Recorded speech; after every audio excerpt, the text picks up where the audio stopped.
सामाजिक विज्ञान में तो सामाजिक विज्ञान विज्ञान की वह शाखा है जिसके अंतर्गत समाज के बारे में अध्ययन किया जाता है या समाज से जुड़ी हुई समस्त चीज़ों के बारे में अध्ययन किया जाता है ना।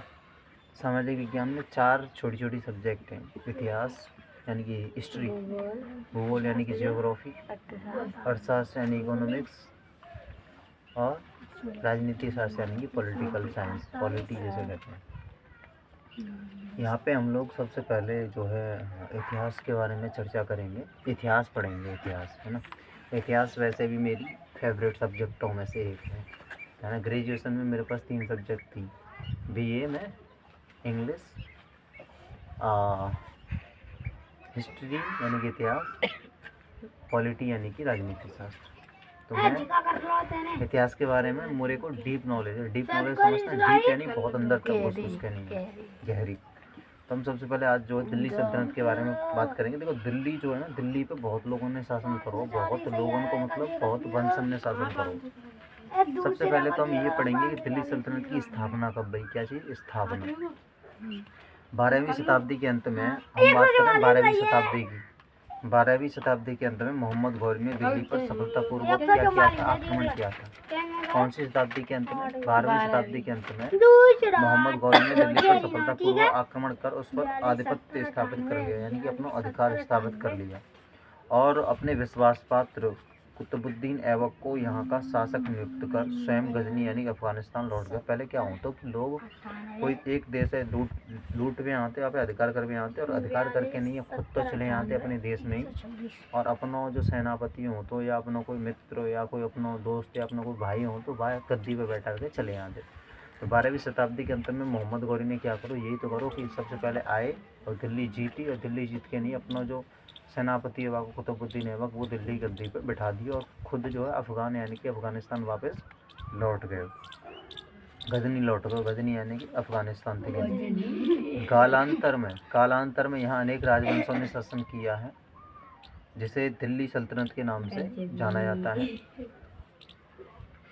दिल्ली सल्तनत के अंतर्गत निम्नलिखित राजवंशों को शामिल किया गया है। अब हम ये जानेंगे कि दिल्ली सल्तनत में कौन कौन राजा ने जो है या फिर कौन कौन से वंश ने राज करो।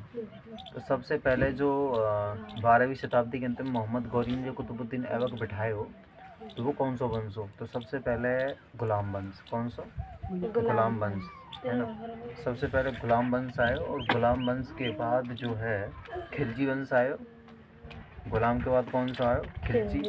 खिलजी के बाद तुगलक वंश, और तुगलक के बाद आयो तुम्हारा सैयद वंश, फिर लोधी वंश है ना। और यहीं तक जो है इनको हिसाब किताब खत्म है ना। फिर तो मुगल फुगल आए, अंग्रेज आए बाद में। हम बात करेंगे गुलाम वंश के बारे में। गुलाम वंश की शुरुआत होता है 12वीं शताब्दी में 1206 ईस्वी में। 1206 से लेके नहीं और 1290 तक चलो कौन सा? गुलाम वंश, यानी काफ़ी लंबे समय तक चलो, ठीक ठाक समय तक चलो है ना। चलो ओके। तो कुतुबुद्दीन ऐबक गुलाम वंश का कौन था? पहला शासक था। पहला शासक कौन था? कुतुबुद्दीन ऐबक। बिठाया किसने था इसको? मोहम्मद गौरी ने। कब से कब तक चला ये गुलाम वंश? 1206 से 1290 तक। 1206 से लेकर के 1290 तक चला था। कुतुबुद्दीन ऐबक प्रथम शासक था। कुतुबुद्दीन ऐबक ने 1206 ईस्वी में गुलाम वंश की स्थापना की थी तथा इस वंश का पहला शासक बना था। हालांकि नींव तो कौन ने डाली? तो मोहम्मद गौरी ने, लेकिन संस्थापक के रूप में जो है यही जाना जाओ तो कौन? कुतुबुद्दीन ऐबक। कुतुबुद्दीन ऐबक जून 1206 में सुल्तान बना था। उसने लाहौर को अपनी राजधानी बनाया था। किसको अपनी राजधानी बनाया था? लाहौर को। फिलहाल लाहौर पाकिस्तान के अंदर आता है, हर टाइम पे तो पाकिस्तान भारत एक ही है। ख्वाजा बख्तियार काकी की स्मृति में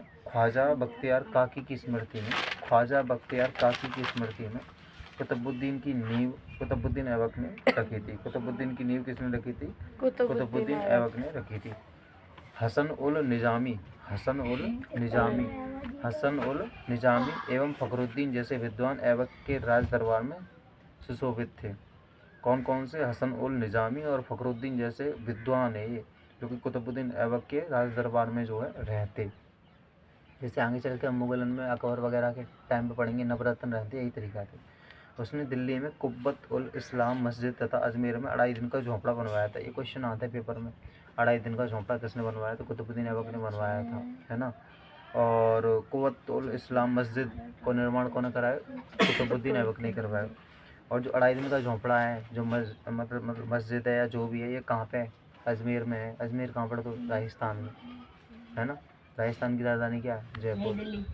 जयपुर नई दिल्ली तो भारत की है। परोपकारी एवं मानवीय व्यवहारों के कारण कुतुबुद्दीन ऐबक को लाख बख्श भी कहा जाता है। अब देखो, लाख बख्श के नाम से किसे जाना जाता है? कुतुबुद्दीन ऐबक को ही जाना जाता है। क्यों जाना जाता है? क्योंकि आपको जो नेचर हो ना, जो व्यवहार हो, बहुत ज़्यादा दयालु टाइप हो, लोगों की मदद करने वाला एक तरीका से, परोपकारी हो, परोपकार करने वाला, लोगों का कल्याण करने वाला, भला करने वाला आदमी था, इसलिए इसको लाख बख्श की संज्ञा भी दी जाती है।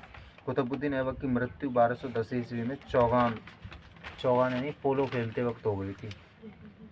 खेलते समय घोड़े से गिरकर हो गई थी। मतलब पोलो एक ऐसा खेल है जो घोड़ा पे चढ़ के नहीं, एक रॉड सी पकड़ के नहीं है, नीचे बॉल सी पड़ गया था, टप से नहीं फेंकनी पड़ता है गोला से हमें।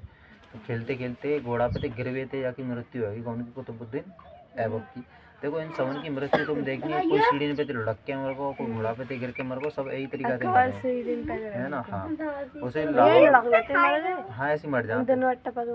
देखो ऐसा हो तो इतिहास में मरे तो कोई और वजह से होंगे, लेकिन दिखा देते हैं, इतिहासकार लिख देते हैं अपनी गलती। उसे लाहौर में दफनाया गया था। कुतुबुद्दीन ऐबक को कहाँ दफनाया गया था? एक दिना में सिर्फ हम की राजधानी में, हाँ, माने दिल्ली की राजधानी लाहौर ही तो बनाई सबसे पहले। देखो, हम एक दिना में एक ही वंश पढ़ेंगे। एक दिना में एक वंश पढ़ने का फायदा हुआ कि हमारे समझ में अच्छे से आ रहा हो। एक दिना में ज़्यादा पढ़ लेंगे तो समझ में नहीं आ रहा हो। तो आज हमने दिल्ली सल्तनत में सबसे पहले कौन सा पढ़ा? गुलाम वंश पढ़ा, 1236 लेकिन नहीं है 1290 तक, है ना। कल जाको मैं एक बार और रिवीजन करा दूँगा, और फिर जो है हम आएंगे कुतुबुद्दीन ऐबक में ही। अभी जो है जहाँ में जो शासक आए हैं, जैसे अभी तो कुतुबुद्दीन ऐबक के बारे में पढ़ा हुआ हमने गुलाम वंश में। अभी इल्तुतमिश बचा हो यहाँ में, इल्तुतमिश के बाद रजिया सुल्तान बचे हो, और नसरुद्दीन महमूद बचे हो, है ना। फिर गयासुद्दीन बलबन बचे हो, ये बचे हैं, इनके बारे में पढ़ेंगे। बाकी बात तब हम खिलजी वंश के बारे में पढ़ेंगे, है ना। सो हम इतिहास में दिल्ली सल्तनत में पढ़ रहे थे गुलाम वंश के बारे में, और गुलाम वंश में हमने कुछ महत्वपूर्ण चीज़ों के बारे में चर्चा की। इसके बाद डिटेल से हम आगे डिस्कशन करेंगे। So thank you so much, take care of yourself.